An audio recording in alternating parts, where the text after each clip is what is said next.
Η φιλία τρέφεται από την παρατήρηση και τη συνομιλία. Ο έρωτας, πιο διορατικός, αποφεύγει καταρχήν κάθε επικοινωνία. Ένας μέτριος ή σύντομος έρωτας αξίζει περισσότερο από μια μεγάλη φιλία. Γιατί κάτι που ασκεί βία επάνω μας έχει πολύ μεγαλύτερο πλούτο από τους καρπούς της καλής μας θέλησης. Η ζήλια είναι πολύ βαθύτερη από τον έρωτα. Εμπεριέχει την αλήθεια του.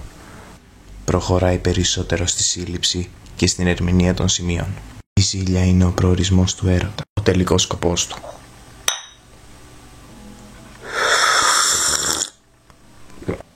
Η αντίφαση στον έρωτα είναι ότι τα μέσα στα οποία βασιζόμαστε για να μας προφυλάξουν από τη ζήλια άλλος είναι ακριβώς εκείνα που την αναπτύσσουν.